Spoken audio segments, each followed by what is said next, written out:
Hi സുഹൃത്തുക്കളെ, നമസ്കാരം. ഹേമന്തം തൊഴുതുണരും പുലരികൾ, കൈമവതി കുളിരലയും സന്ധ്യകൾ. ഹേമന്തം തൊഴുതുണരും പുലരികൾ, കൈമവതി കുളിരലയും സന്ധ്യകൾ. ഹൃദയസഖി നിന്റെ ഇളം കവിളുകൾ, അതിലിന്ദുമുഖി പൂവിരിയും പൊയ്കകൾ, നുണക്കുഴി പൊയ്കകൾ.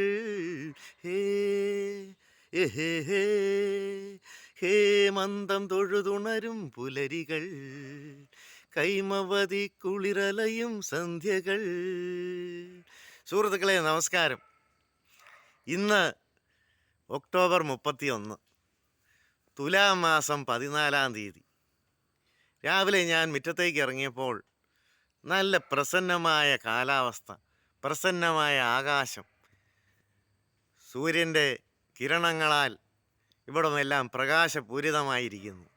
അത് കണ്ടപ്പോൾ ഒരു വീഡിയോ ചെയ്യണമെന്ന് തോന്നി. അത് കണ്ടപ്പോൾ അതുപോലെ തന്നെ മനസ്സ് കുളിര് കോരിയിട്ടു. കാരണം എന്തെന്ന് ചോദിച്ചാൽ, ഈയിടെ എല്ലാം മഴയോട് മഴയല്ലായിരുന്നോ? ഇപ്പോൾ തുലാം 14-ആയി. തുലാം 10 കഴിഞ്ഞാൽ പ്ലാപ്പൊത്തിലും കിടക്കാം എന്നാണ് കാരണവന്മാർ പറഞ്ഞു കേട്ടേക്കുന്നത്.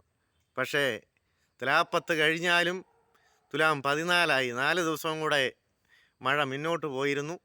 ഏതായാലും ഇന്ന് പ്രഭാതം പൊട്ടി വിരിഞ്ഞത് ഇത്രയും നല്ലൊരു പ്രസന്നമായ കാലാവസ്ഥ കണ്ടതുകൊണ്ടാണ് ഈ വീഡിയോ ചെയ്യുന്നത്. ഇനി കർഷകർക്ക് ആശ്വാസമായി കുറച്ച് ടാപ്പിങ്ങൊക്കെ കിട്ടും, അതുപോലെ പറമ്പിപ്പണികളൊക്കെ ചെയ്യാം. അപ്പോൾ ഇങ്ങനെ പ്രസന്നമായ ഒരു കാലാവസ്ഥ കണ്ട സന്തോഷത്തിന് ഒരു കൊച്ചു വീഡിയോ നിങ്ങൾക്കായി ഞാൻ സമർപ്പിക്കുന്നു. വീഡിയോ ഇഷ്ടപ്പെട്ടെങ്കിൽ ലൈക്ക് അടിക്കുക. നിങ്ങളുടെ അഭിപ്രായങ്ങളും നിർദ്ദേശങ്ങളും കമൻറ്റ് ബോക്സിൽ രേഖപ്പെടുത്തുക. നന്ദി, നമസ്കാരം.